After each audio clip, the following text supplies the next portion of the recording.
I'm with Christopher Cameron. Chris, you're a one-man protest march today. What's going on? I'm asking our provincial political leaders to stand up for the majority and bring about representation by population in their hiring practice for provincial entities such as this. So this facility here, Eastern Ontario Health Unit, only hires bilingual, which is discriminatory against the 80% plus folks here in Cornwall and area. So, you've been doing this now for a few years. You're a nurse yourself. Yeah. Have any of the three political parties expressed a willingness to support your position? You know why? They're fearful for the 4% of the population that carries the most weight because they're the loudest. So what keeps driving you? Why are you still protesting? I gain nothing by this, Jamie. I gain nothing by this. My wife and I are both blacklisted in this community for speaking up against the state. She couldn't give a flu shot here in Eastern Ontario. Within weeks, she was working to manage a hospital now. Well, she's working in the United States, right? Yes, she is. And you're in Ottawa? I'm in Ottawa. We're both blacklisted in this community for speaking up against the state. So you're saying you can't get a job as nurses here in Cornwall?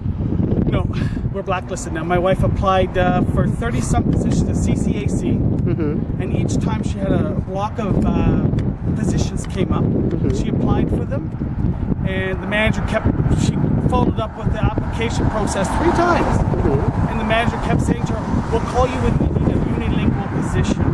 Right. After 30-some positions, it's a telling story for people who probably should wake up and realize what that means. How are things in Ottawa when it comes to nursing and bilingual positions and unilingual positions? The push is not as strong in Ottawa, but it is still there. I believe in representation by population. That's a fair, equitable approach, and it's part of the principles of democracy. And I'm trying to understand why our political leaders are not willing to follow that principle, and do representation by population. Why can't they follow the principles of democracy? It's a good question. We'll have to ask them. I don't understand why they're allowing this, which is a direct violation of human rights. But then again, in our country, you cannot discriminate by language. You can legally discriminate by language because it doesn't exist in the Charter of Rights. Wow.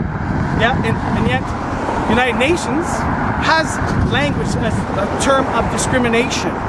Yet Canada doesn't, for a reason. How is the public responding to your continued protests? A lot of honks, a lot of thumbs up. I've actually had a few curse at me coming out of this building, but...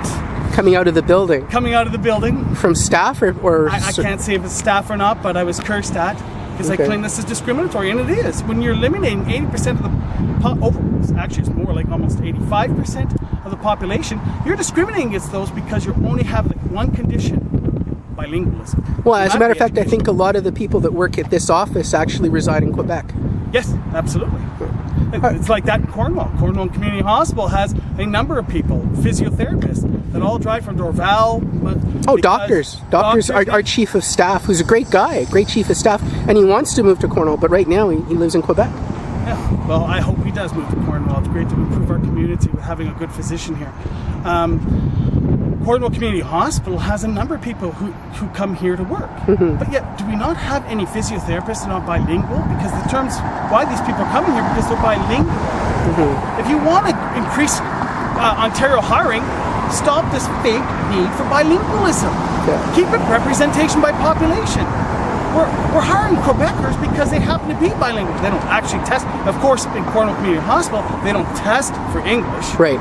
They only test for French, which I'm trying to understand. They operate in. Well, here at the Eastern Ontario Health Unit, many of the people I've spoken with, because they boycott CFN, have problems speaking English, and they're in management positions. Of course, it doesn't matter if you speak English well. And it's frustrating because Ontario is not a bilingual province, and if I call up a service like this and want to speak to them in English, I should have a clear English speaker to talk to me.